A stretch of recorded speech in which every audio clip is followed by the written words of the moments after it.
आपण ज्या वास्तूमध्ये निवास करतो त्याला आपले घर असे म्हणतात आणि आपल्या घरामध्ये देवांना ठेवण्यासाठी निर्माण करण्यात आलेल्या घराला देवघर असे म्हटले जाते। हे देवघर म्हणजे देवांच्या वास्तव्याचे ठिकाण होय। आपल्या वास्तूतील देवघर हा सगळ्यात महत्त्वाचा विभाग असतो। तिथे आपण नित्य देवाची पूजा करून त्या भगवंताचे शुभ आशीर्वाद घेत असतो।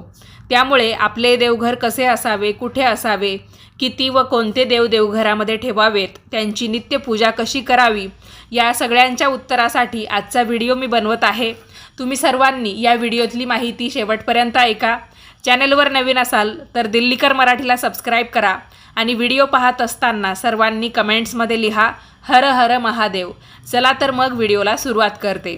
नमस्कार मंडळी, मी शीतल आणि तुम्ही पाहताय दिल्लीकर मराठी। मंडळी, सर्वात पहिल्यांदा तर आपण हे जाणून घेऊया की आपल्या घरामध्ये आपल्याला देव्हारा ठेवायचा असेल, देवघर ठेवायचं असेल तर हा देव्हारा अर्थात देवघर नेमकं कोणत्या दिशेला असायला हवं। तर बघा, देवघर हे नेहमी ईशान्य दिशेला असावं। देवघराचे मुख अर्थात देव्हाऱ्याचे तोंड हे एकतर पूर्वेला असावे किंवा पश्चिमेला असावे, जेणेकरून पूजा करणाऱ्याचे तोंड एकतर पूर्वेला होईल किंवा पश्चिमेला होईल। यानंतर पुढची महत्त्वाची गोष्ट म्हणजे देवघर हे दक्षिण दिशेला अजिबात असू नये, कारण ही यमाची दिशा आहे। यम ही मृत्यूदेवता आहे, त्यामुळे आपल्या देवघराचे तोंड दक्षिण दिशेला अजिबात असता कामा नये किंवा दक्षिण भिंतीला सुद्धा आपण ते ठेवायचं नाहीये। यामुळे काय होईल, समजा आपण दक्षिण दिशेला तोंड करून देव्हारा ठेवला तर देवांचं तोंड दक्षिणेला येईल आणि दक्षिण भिंतीला आपण देव्हारा ठेवला तर पूजा करणाऱ्याचं तोंड त्यामुळे दक्षिण दिशेला येऊ शकतं। त्यामुळे आपल्याला ही दिशा देव्हारा ठेवण्यासाठी टाळायचीच आहे। देवघर नैऋत्य दिशेस असू नये, कारण नैऋत्य ही दिशा राहू आणि केतू यांची दिशा आहे। राहू केतू हा राक्षस कुळातील चांडाळ ग्रह आहे, त्यामुळे तेथे देवघर अजिबात करू नये। देवघराच्या अगदी समोर किंवा देवघराला लागून शौचालय किंवा अंघोळीचे बाथरूम अजिबात असता कामा नये। देवघर हे आपल्या मुखाच्या वर असणे उत्तम असते। म्हणजेच काय, आपण देवपूजेला जेव्हा बसतो तेव्हा आपल्यापेक्षा देवांची उंची ही वर आली पाहिजे, अशा पद्धतीने आपण देव्हारा ठेवावा। देवघर हे आपल्या मुखापेक्षा खाली नसावे, म्हणजे आपण बसलोय ती जागा उंच होते आणि देव्हारा आपल्यापेक्षा बुटका होतोय, अशा पद्धतीने देवांची स्थापना आपल्याला करायची नाहीये। त्यामुळेच मी तुम्हाला सांगितलं की देवघर हे नेहमी आपल्या मुखाच्या वर असणे उत्तम असते, ते आपल्या मुखापेक्षा खाली नसावे। देवांनी आपल्याला खाली बघितले पाहिजे, आपण देवांना खाली बघता कामा नये। आदर्श देव्हाऱ्याचे हेच खरे मूलतत्व आहे। आता आपण यानंतर जाणून घेऊया देवघरातील फोटो किंवा मूर्ती यांचे शास्त्र। बघा, आपल्या देवघरातील फोटो किंवा मूर्ती या पुढीलप्रमाणे आपल्याला लावायच्या आहेत। सर्वात पहिल्यांदा आपण बोलूयात आपल्या कुलदैवताबद्दल। प्रत्येक कुळाची कुलदेवी कुलदेव हे वेगवेगळे असतात, तर आपली कुलदेवी किंवा आपल्या कुळाचे स्वामी अर्थात कुलदेव यांचा फोटो देव्हाऱ्यामध्ये लावणे अत्यंत गरजेचे आहे। समजा आपल्याला फोटो लावायचा नसेल, आजकाल आपण म्हणजे बऱ्याच काळापासून आपल्या देव्हाऱ्यामध्ये कुलदेवी आणि कुलदेव यांचे चांदीचे टाक बनवून मग ते बसवले जातात किंवा स्थापन केले जातात। तुम्ही टाकसुद्धा ठेवू शकता, मूर्तीसुद्धा ठेवू शकतात किंवा तुम्हाला फोटो ठेवायचा असेल तर फोटो देखील ठेवू शकता। त्यानुसार मग आपला देव्हारा असला पाहिजे। पण मला तुम्हाला इथे हे सांगायचं आहे की बाकी सर्व देव देव्हाऱ्यामध्ये बसवून आपल्या देव्हाऱ्यामध्ये जर कुलदेवतेलाच स्थान नसेल, म्हणजे त्यामध्ये आपल्या कुलदेवीचा आणि कुलदेवाचा फोटो, मूर्ती किंवा टाकच नसेल, तर आपल्या त्या देव्हाऱ्याचा काहीच उपयोग नाही। त्यामुळे प्रत्येकाच्या देव्हाऱ्यामध्ये कुलदेवतेला स्थान हे असलंच पाहिजे। त्यामध्ये आपली कुलदेवी आणि कुलदेवाचा फोटो, मूर्ती आणि टाक यापैकी काहीतरी एक का होईना ठेवणं फार गरजेचं आहे। आता आपण बोलूयात श्री गणपतींबद्दल। बघा, देवघरामध्ये कुलदेवतेसोबतच श्री गणपतीचा एखादा तरी फोटो किंवा मूर्ती ठेवणे आवश्यक आहे। गणपतीच्या एकापेक्षा जास्त मूर्ती किंवा फोटो अजिबात ठेवू नका, एकच मूर्ती ठेवणं पुरेसं आहे। विद्येची देवता, रिद्धिसिद्धीचा पती, आराध्य दैवत व विघ्ननाश तसेच कार्य प्रारंभ करणारी देवता म्हणून गणपती आपल्या देव्हाऱ्यामध्ये असायलाच हवा। आता आपण भगवान श्रीकृष्णांबद्दल बोलूया। बघा, आपल्या देवघरामध्ये कुलदेवतेसोबतच गणपती आणि कृष्णाचा फोटोसुद्धा असावा। मूर्ती असेल तरीसुद्धा चालेल। अनेक जण बाळकृष्णाची छोटी मूर्ती देवघरामध्ये ठेवतात, बाळकृष्ण देवघरामध्ये असणे शुभ शकुनाचे मानले जाते आणि तशीही आपल्याकडे फार पूर्वीपासून अशी परंपरा आहे की जेव्हा एखाद्या मुलीचं लग्न असतं, लग्नामध्ये तिला भांडी-कुंडी, कन्यादान यासारख्या अनेक गोष्टी दिल्या जातातच, पण यासोबतच तिला गणपतीची मूर्ती, बाळकृष्णाची मूर्ती आणि अन्नपूर्णा देवीची मूर्तीही दिली जाते आणि मग ती सासरी गेल्यानंतर तिच्या स्वतःच्या हाताने या सगळ्या मूर्ती सासरच्या देवघरामध्ये ठेवत असते. त्याच्यामुळे आपल्या देवघरामध्ये बाळकृष्णाची मूर्ती असेल तर आपल्याला मग वेगळी अशी भगवान श्रीकृष्णांची मूर्ती घेण्याची गरज नाही किंवा त्यांचा फोटो नाही घेतला तरी पण चालेल. आणि तुम्हाला माहितीच असेल की भगवान श्रीकृष्ण, त्याचबरोबर भगवान श्रीहरी विष्णू, श्रीहरी विठ्ठल, त्याचबरोबर प्रभू श्रीरामचंद्र, भगवान श्रीकृष्ण हे सगळे एकच आहेत आणि त्यामुळे आपल्याला त्यांच्या वेगवेगळ्या मूर्ती किंवा फोटो घेण्याची अजिबातच गरज नाही आहे. आपण फक्त बाळकृष्णाची मूर्ती आपल्या देव्हाऱ्यामध्ये ठेवली, मग जन्माष्टमी असेल तरी आपण तिची पूजा करू शकतो. एकादशी असेल तर आपण विठ्ठलाची मूर्ती म्हणून किंवा भगवान श्रीहरी विठ्ठल म्हणून आपण बाळकृष्णाची पूजा केली तरी पण चालतं. रामनवमी असेल तरी पण आपण याच मूर्तीची पूजा करू शकतो. त्याचबरोबर भगवान श्रीहरी विष्णूंच्या संबंधित काही तिथी असेल किंवा तुळशी विवाह असेल तरी पण आपण या बाळकृष्णाची मूर्ती पूजली तरी पण चालतं. आता आपण अन्नपूर्णा देवीबद्दल बोलूया. बघा, आपल्या घरामध्ये अन्नधान्याची कमतरता भासू न देणारी देवी म्हणजे अन्नपूर्णा देवी होय. ही साक्षात माता पार्वतीचंच रूप असते. भगवान शिवशंकरांची पत्नी माता पार्वती आणि हिचंच रूप हे अन्नपूर्णा देवी. तर अन्नपूर्णा देवी आपल्या देवघरामध्ये असणं खूप महत्त्वाचं आहे. मंगळवारच्या किंवा शुक्रवारच्या दिवशी या अन्नपूर्णा देवीची पूजा आपल्या घरी केली जाते. आणि समजा तुम्हाला तुमच्या लग्नामध्ये अन्नपूर्णा देवी दिलेली नसेल आणि तुम्हाला अन्नपूर्णा देवीची मूर्ती घेण्याची इच्छा असेल, अद्याप तुम्ही तुमच्या देवघरामध्ये अन्नपूर्णा देवीला ठेवलेलंच नाही आहे, अशी स्थिती असेल तर मग मुळीच तुमचं देवघर अन्नपूर्णा देवीशिवाय असं राहू देऊ नका. आपण ती मूर्ती आपल्या देवघरामध्ये ठेवायलाच हवी. तुम्ही मूर्तीऐवजी फोटो ठेवला तरीही चालेल, पण फोटोंचं काय असतं की देवघरामध्ये फोटो हे व्यवस्थित कधीकधी बसले जात नाही. काही फोटो मोठे होतात, काही फोटो लहान होतात आणि मुख्य म्हणजे फोटो असले की त्यांना आपण अभिषेक, स्नान या गोष्टी करू शकत नाही. त्यामुळे मूर्ती असणं केव्हाही चांगलं. आणि ही मूर्ती आणल्यानंतर आपण समजा तुम्ही मंगळवार किंवा शुक्रवारच्या दिवशी अन्नपूर्णा देवीची मूर्ती आणली आणि त्याच दिवशी तुमच्याकडून तिची देव्हाऱ्यामध्ये स्थापना करणं झालं नाही, ज्यांच्याकडून होईल त्यांना काही नवीन नियम सांगण्याची गरज नाही. त्यांनी छानपैकी देवीला त्या दिवशी अभिषेक करावा, त्याच्यानंतर तिला स्नान घालावं, स्वच्छ कापडाने पुसून मग देव्हाऱ्यामध्ये स्थापन करून द्यावं. त्यासाठी एक वाटी घ्यावी, वाटीमध्ये तांदूळ भरावे किंवा कोणतंही एक धान्य भरावं. शक्यतो आपण तांदूळच ठेवतो, अखंड तांदूळ. आणि या तांदळावर हळदी कुंकू वाहून त्याच्यावर मग देवीला म्हणजे त्या तांदळामध्ये देवीला स्थापन केलं जातं. आणि हे तांदूळ आपण आठवड्यातून एकदा किंवा दररोज बदलले तरीही चालतं, काही हरकत नाही.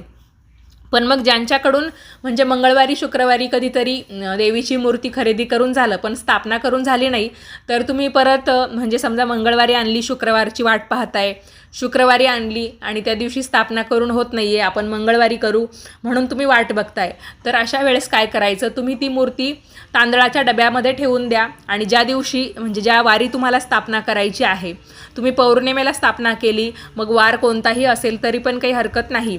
मग त्या दिवशी तुम्ही ती तांदळातून वर काढा आणि सांगितल्याप्रमाणे अभिषेक, स्नान वगैरे तिला घालून मग तुम्ही तुमच्या देवघरामध्ये धान्यात तिची स्थापना करायची आहे. तर अशा पद्धतीने अन्नपूर्णा देवीची मूर्ती आपल्याला ठेवायची असते.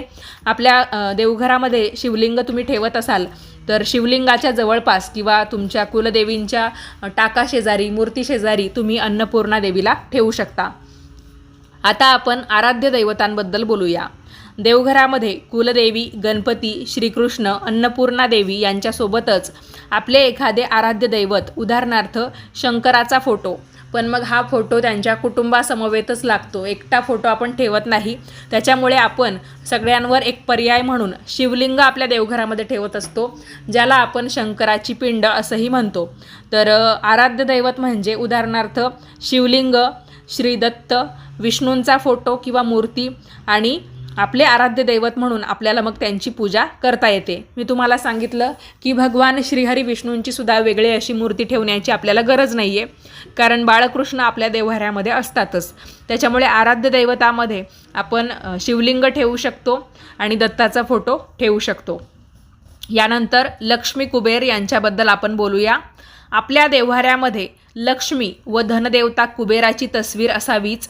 धनदेवतांचे नित्यपूजन केल्यास आपल्याला आर्थिकदृष्ट्या बरकत येते. तर मग आपल्या देव्हाऱ्यामध्ये आपल्याला देवी लक्ष्मीची मूर्ती ठेवायची असेल तर बाळकृष्णाच्या मूर्ती शेजारी आपण देवी लक्ष्मीची स्थापना करावी आणि लक्ष्मी कुबेरांचा एकत्रित फोटो असेल तर मग देव्हाऱ्यामध्ये जिथे तो फोटो पाठ टेकून आपल्याला ठेवता येईल अशा पद्धतीने ठेवावा.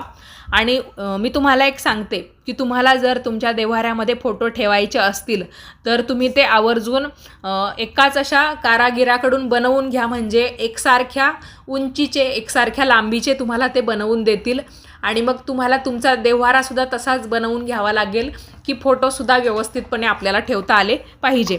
त्याच्यामुळे जास्तीत जास्त करून एकाच देवाच्या 2 मूर्ती किंवा काही देवांचे असे अवतार आहेत बघा. जसं की भगवान श्रीकृष्ण म्हणजेच भगवान श्रीहरी विष्णू आहेत, तेच प्रभू श्री रामचंद्र आहेत. तर मग एवढे सगळे या देवांचे फोटो मूर्ती घेण्याची आपल्याला गरज पडत नाही.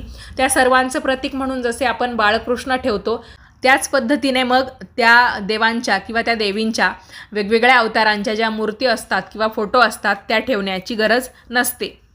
बघा, याच्यानंतर लक्षवेधी देवघर म्हणजे नेमकं कसं असतं त्याबद्दल आपण माहिती घेऊया. तर जे देवघर उत्कृष्ट देवघर किंवा आदर्श देवघर म्हणून पाहिलं जातं, ओळखलं जातं, तर त्याची लक्षणं पुढीलप्रमाणे असतात. त्या देव्हाऱ्यामध्ये अधिक देवी देवतांच्या तस्विरी किंवा मूर्ती नसतात. 5 ते 6 मूर्ती किंवा 5 ते 6 फोटो त्या देवघरामध्ये असतात. अनेक देवांची नित्यपूजा करणं आपल्याला जमत नाही, त्यामुळे मोजके फोटो किंवा मोजक्या मूर्तीच आपल्याला आपल्या देवघरामध्ये ठेवाव्या लागतात आणि त्याच ठेवणं योग्य आहे. देवांच्या मूर्तींना आसन असतं. म्हणजेच काय, आपल्या देवांच्या मूर्तींच्या खाली फोटोंच्या खाली एक लाल किंवा पिवळ्या रंगाचा कपडा आपण अंथरलेला असतो. शक्यतो लालच कपडा अंथरण्याला जास्तीत जास्त प्राधान्य हे आपल्या महाराष्ट्रामध्ये दिलं जातं आणि याला आपण देवांचं आसन किंवा देवांखालचा कपडा या नावाने ओळखतो. तर आदर्श देवघरामध्ये देवांच्या मूर्तींना आसनसुद्धा असतं. त्याचबरोबर अशा देवघरामध्ये एकाच देवाच्या 2 मूर्ती किंवा 2 फोटो नसतात.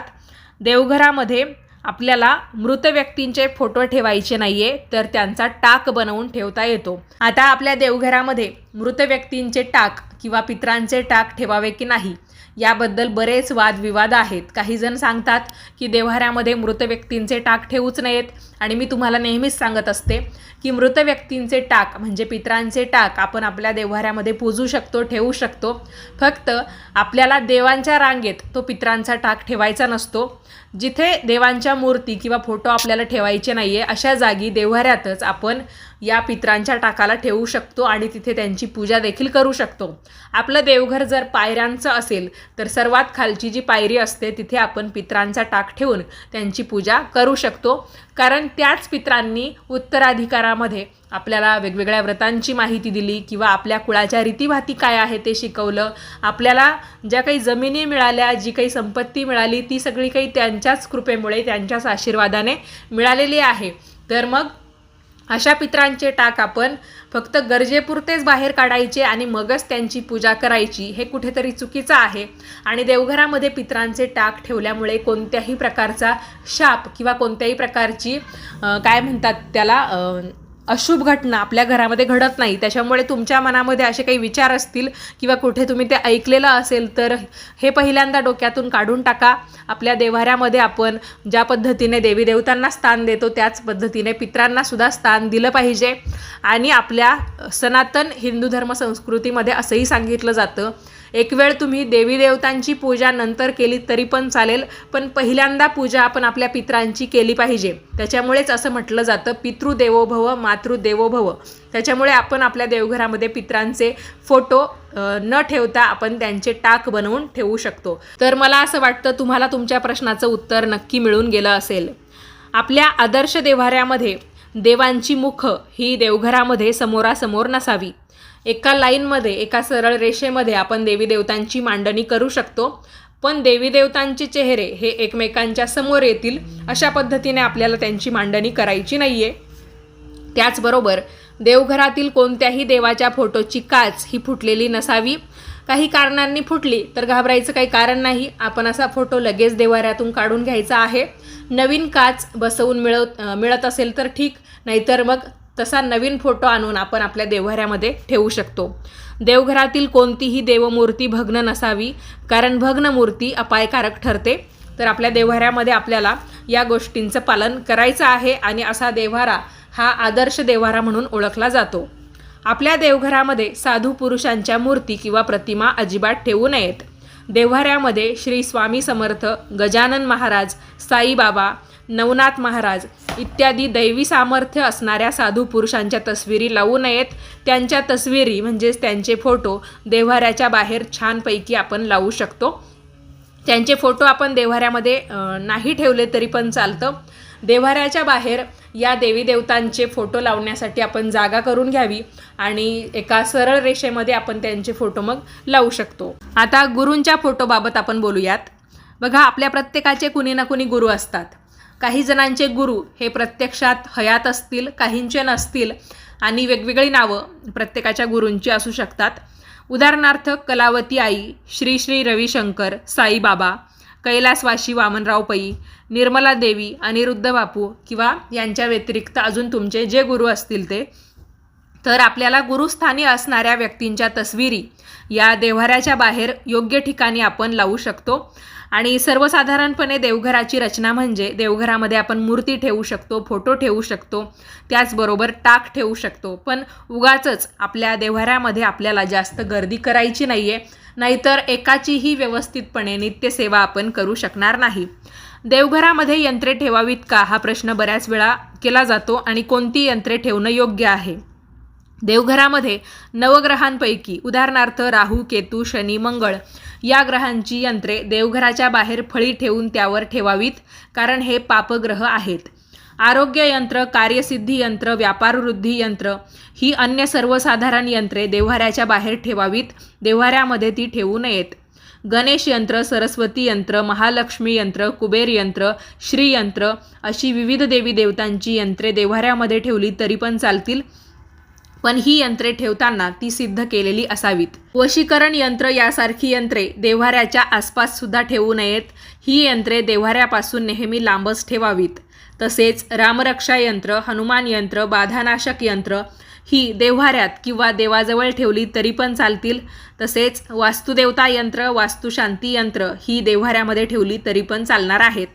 बृहस्पती किंवा गुरुयंत्र, चंद्रयंत्र, बुधयंत्र, रवियंत्र एक वेळ देव्हाऱ्यामध्ये ठेवली तरी पण चालतील. सर्वच यंत्र देवघरामध्ये ठेवणं उचित नाही, म्हणजे योग्य नाही, कारण देवघराचं पावित्र्य देखील राहिलं पाहिजे. आपलं देवघर हे देवघरासारखं वाटलं पाहिजे. आणि वास्तुशास्त्राचे अनेक नियम देव्हाऱ्याच्या संदर्भात आपण नेहमी ऐकतो, सांगितले जातात तसे नियम, परंतु सध्याच्या युगामध्ये आणि शहरी भागामध्ये हे नियम तंतोतंत अंमलात आणणे शक्यच होत नाही. आता काही नियम काय सांगितले जातात तर ते पुढील प्रमाणे आहेत. पहिलं म्हणजे देवघर आपल्या बेडरूममध्ये अर्थात झोपण्याच्या खोलीमध्ये असू नये. देवघर हे किचनमध्ये म्हणजे स्वयंपाकाच्या खोलीत असू नये. देवघर हे भिंतीवर असू नये. आणि नेमके हे तीनही नियम आजच्या काळात आपण पाळू शकत नाही. याचं कारण म्हणजे आज जागांच्या किमती खूप वधारलेल्या आहेत. खूप महाग अशा जागा झालेल्या आहेत. प्रत्येकाचं स्वतःचं असं घर नसतं, प्रशस्त असं घर नसतं आणि प्रत्येकाला देवघरासाठी एक स्वतंत्र खोली मिळेल अशीही स्थिती नसते. त्यामुळे देव्हारा या जागेमध्ये ठेवणं अपरिहार्य कारण असू शकतं. जागेअभावी त्यामुळे थोडी तडजोड झाल्यास मनात कोणताही वाईट विचार अजिबात करू नये, घाबरू नये. ज्या खोलीमध्ये आपल्याला देव्हारा ठेवणं शक्य होतं, ज्या जागेत ठेवणं शक्य होतं त्या जागेत आपण देव्हारा ठेवू शकतो. फक्त त्यात मग एकच नियम पाळायचा की टॉयलेट बाथरूमजवळ आपला देव्हारा येणार नाही याची काळजी आपण घ्यायची.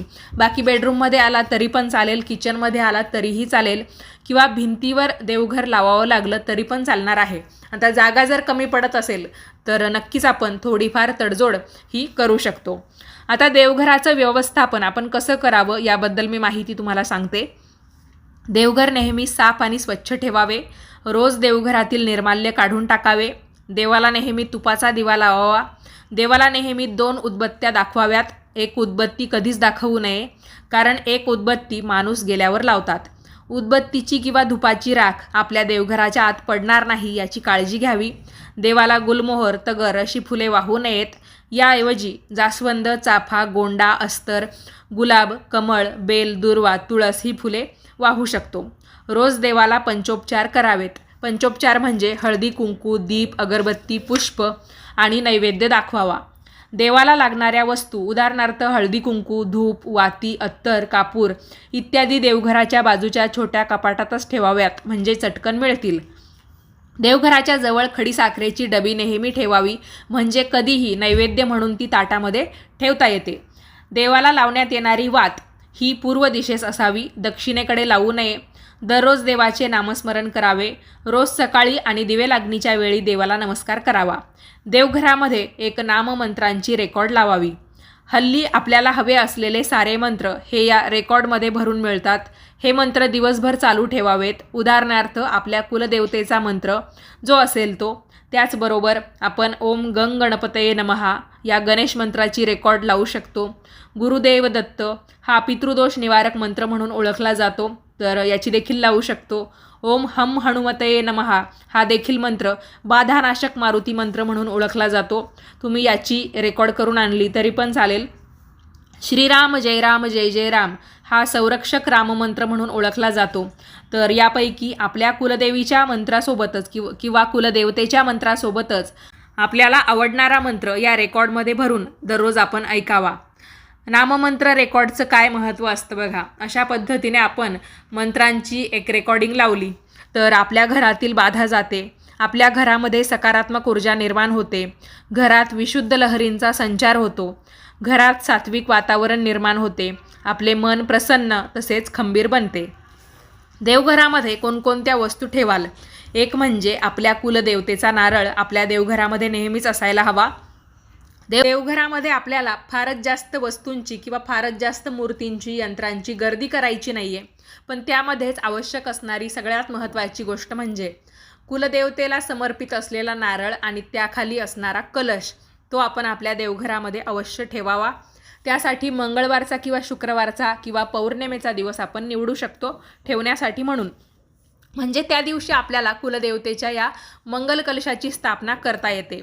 आपल्या देव्हाऱ्यामध्ये नेहमी दिवा तेवत असावा. या दिव्यामुळे आपल्या वास्तूमध्ये शुद्ध प्रकाश प्रवाहित होतो. देवघरामध्ये नेहमी उदबत्त्या लावण्यासाठी उदबत्ती पात्र ठेवलेले असावे. या उदबत्ती पात्रामध्ये सुगंधित उदबत्त्या लावल्यामुळे घरातील वातावरण सुगंधित आणि चैतन्यपूर्ण होते. देवघरामध्ये नेहमी एक छोटीशी घंटी असावी. देवाची आरती करताना ती वाजवावी. घंटीच्या नादाने घरात एक प्रकारची सकारात्मक शक्ती जागृत होते. देवघरामध्ये नेहमी पंचारती ठेवावी. 5 वातींची ही पंचारती देवाची पूजा आणि आरती करताना आपल्याला उपयोगी पडते. ही मांगल्याचे प्रतीक देखील मानले जाते. देवघराचे महत्त्व थोडक्यात सांगायचे झाले तर देवघर हे वास्तूच्या दृष्टीने अत्यंत महत्त्वाचे असते. कारण देवघराच्या माध्यमातून सकारात्मक आणि विशुद्ध लहरी या आपल्या घरामध्ये खेळत राहतात. त्यामुळे वातावरण शुद्ध आणि पवित्र राहते. देवघरामध्ये आपण नित्य पूजापाठ करतो. त्यामुळे जेथे देवघर असते त्या खोलीत मंगलमय ऊर्जा तयार होते. परिणामतः वास्तुबाधेचा ही ऊर्जा नाश करते. तर मंडळी, ह्या व्हिडिओमध्ये मी तुम्हाला देवघराच्या बाबतीत अत्यंत महत्त्वाची असणारी माहिती दिली. आशा करते की तुम्हाला या व्हिडिओचा, या माहितीचा नक्की उपयोग होईल. तुम्हाला हा व्हिडिओ कसा वाटला ते तुमची एक कमेंट करून नक्की कळवा. आवडला असेल तर लाईक करा, जास्तीत जास्त लोकांना पाठवा आणि याच पद्धतीचे नवनवीन माहितीचे व्हिडिओ नेहमीच पाहण्यासाठी आजच आपल्या दिल्लीकर मराठी या यूट्यूब वाहिनीला सबस्क्राईब करा. वेळात वेळ काढून हा व्हिडिओ पाहिला, माहिती ऐकलीत त्याबद्दल तुम्हा सर्वांचे खूप खूप धन्यवाद.